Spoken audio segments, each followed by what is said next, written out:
Turning to the economy, the Federal Reserve today raised its key interest rate by 1/4 of a percentage point. The 11th such increase since March of last year brings rates to a range between 5.25 and 5.5%, the highest it's been in 22 years. Interest rates are the highest they've been in 22 years, and Fed Chairman Jerome Powell has signaled that additional rate hikes are possible before the end of the year. Although inflation has moved down from its peak, a welcome development, it remains too high. We are prepared to raise rates further if appropriate and intend to hold policy at a restrictive level until we are confident that inflation is moving sustainably down toward our objective. They say that rate hikes are necessary to tamp down inflation and restore price stability, but could there be something more sinister at play? Let's find out.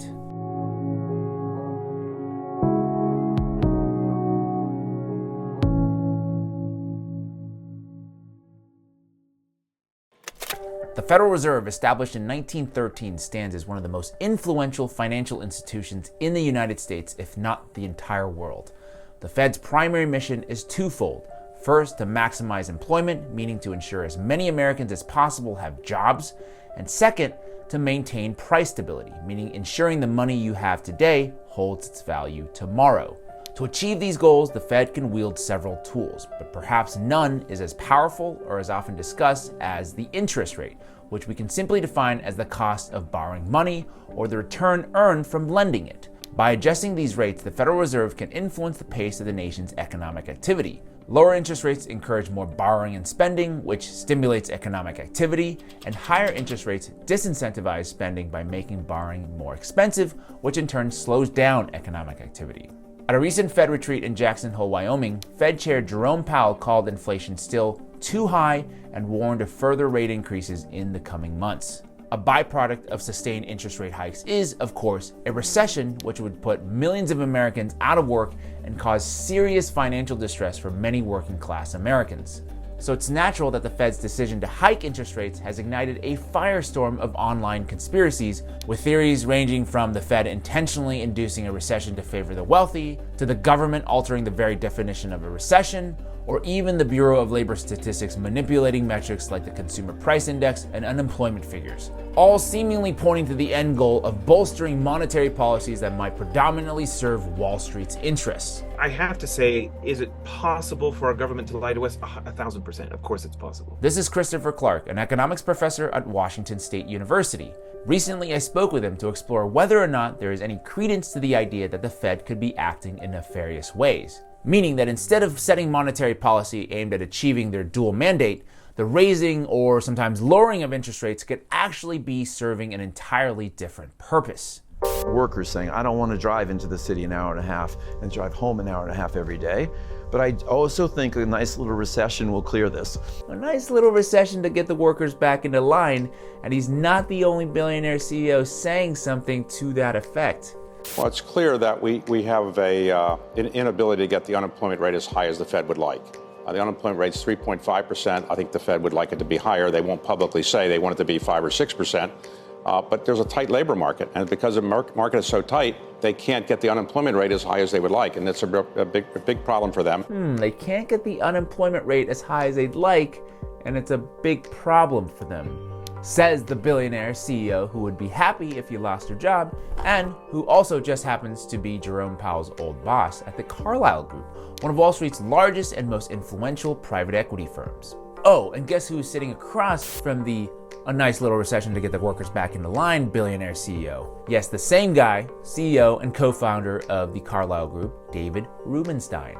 You literally can't make this stuff up, so I don't think we can fault people for connecting these dots, pointing to the notion that the Fed seems to be setting monetary policy not on behalf of the economy as a whole, but rather on behalf of their friends on Wall Street. There's certainly something to be said about a good old boys club and, the billionaire CEO who claimed that recessions are a good thing for getting workers back in line. Or it's a good thing for the macroeconomy because it would mean workers would be less lazy, would get better productivity. That is a tiny minority position among economists. While that might be true, Rubenstein has been on record outlining the potential advantages of elevated interest rates. Quote, "The greatest fortunes are made by professional investors when things are troublesome," he said. Right now, there are a lot of complications in the market. He points to one specific sector, real estate. You're going to see some real estate that is going to be for sale at discounts to what it is today, he suggested. That's probably going to be the biggest opportunity over the next 2 or 3 years, is discounted real estate debt in large commercial office buildings in big cities. So let's just be clear, while the US economy is staring down a real estate doom loop, so to speak, a story Crystal and Sagar have been following here very closely on Breaking Points, our guy, Barry Sternlicht, who suggests that a recession could be good in terms of getting the workers back in the line, he happens to be the CEO of Starwood Capital, a private investment firm with a primary focus on global real estate. He is, I'm pretty sure, chomping at the bits. So it sure seems to me like the system is in fact rigged in favor of the capital owners and against workers and laborers. Not only that, it seems like corporations as a whole have used inflationary conditions as an excuse to raise prices in excess of inflation. According to data from the Economic Policy Institute, between 2007 and 2019, corporate profits contributed to about 13% to prices. Since the second quarter of 2020, they have instead contributed to more than a third of price growth, while labor costs have been cut in half, meaning a direct one-to-one transfer of wealth from laborers to shareholders. So it's clear the richest and most powerful have benefited immensely compared to regular Americans over the past couple of years. The question, is the Fed in on it? You know, people have a sense of fairness. We want to think that there's a sense of fairness out there and that the system is, you know, for all of its problems, at least everyone's got an equal chance at some level. So that didn't happen. Now, I would say specifically on Jerome Powell, you know, he's not an academic. So we actually had some worry when Jay Powell was nominated. Now, he had extensive experience at the Fed, so we knew that. But we were a little worried. Like, this is the first time we were having someone not from our world, right? But I would say the reputation, at least, by his actions, by his rhetoric, I don't see any evidence of the Fed doing favors for the capitalist class in terms of setting rates. Professor Clark says that a common misconception is that the Fed is just one central bank, but in actuality, the Fed comprises of 12 regional reserve banks spread across major cities in the US, each serving its specific district. These regional banks operate somewhat autonomously, reflecting the economic conditions and priorities of their respective areas. Together with the Board of Governors in Washington, D.C., this structure ensures both centralized coordination and regional representation, striving for a more holistic and responsive approach to the nation's monetary policy. I don't think monetary policy is the tool that billionaires have enriched themselves. I don't think that's it. I don't think there are macroeconomic powers that be. So if there is no conspiracy, what is actually going on? Why does it feel like the decision to raise, maybe sometimes lower interest rates, are not made for the collective good, but for a select few? Who benefits from low rates? Who benefits from high rates? Honestly, this is not, I don't think this is very settled. The income distribution question. To pick on Robert Reich a little bit, when rates were low, he would say, oh, we need to raise them because it's benefiting rich. And then when the Fed was raising rates, Robert Reich went out and said, they keep raising rates. It's harming the working class. You know, so he had a consistent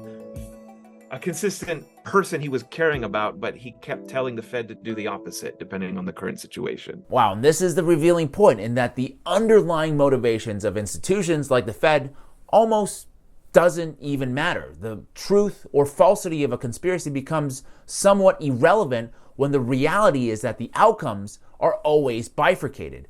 Regardless of which monetary policy is being pursued, the result is that more and more Americans are living paycheck to paycheck, wages are stagnant, credit card debt is at an all-time high, buying a house is out of reach for most, and renting is increasingly becoming more unaffordable, while at the same time, these capital owners with their vast resources and influence always manage to exploit and benefit from the current system. So how do we put an end to this? This is the role of Congress. This is Congress's job. I mean, politically, we can look back to the progressive era with Teddy Roosevelt and that whole movement to rein in monopoly power, to increase, the safety standards for food. I mean, the FDA was created during that time. That's the kind of political project you have to fight inequality. Something from the progressive era, an FDR New Deal kind of a thing. And the power that does that is Congress, is going to do that. That's the institution that has to do it. That's right. In the landscape of American politics, few decisions have reshaped the power dynamics as drastically as the Supreme Court's 2010 ruling on Citizens United versus the FEC. This ruling opened the floodgates for unlimited corporate spending in politics, enabling billionaires and large corporations to exert unparalleled influence over our democratic processes. By allowing so-called super PACs to raise and spend unlimited amounts of money, the voice of the average American is increasingly drowned out by a cacophony of corporate interests and the interests of the ultra-wealthy. At this juncture, we absolutely need congressional legislation or a constitutional amendment to end such corrosive practices. But if you pay close attention in the run-up to 2024, you'll hear almost zero mention of this topic in mainstream media, and that is by design. Billionaires and big businesses are among the top contributors to political campaigns and often do dictate the public conscience, influencing not just consumer choice, but also public opinion. So in the end, even if the conspiracy is wrong and the Fed isn't intentionally shaping monetary policy to benefit the wealthy, the real danger, in my opinion, to America isn't the conspiracy theories themselves. It's the growing perception that our institutions are biased towards the richest and most powerful, and how much longer these institutions can endure under such skepticism before they inevitably collapse inward. That is all for me this time. What are your thoughts about the Fed, inflation, interest rates? Sound off in the comment section below. If you enjoy these Beyond the Headlines segments, I would encourage you to check out and subscribe to my YouTube channel, 5149 with James Lee. The link will be in the description below. I'd really appreciate that. And as always, keep on tuning into Breaking Points, and thank you for your time today.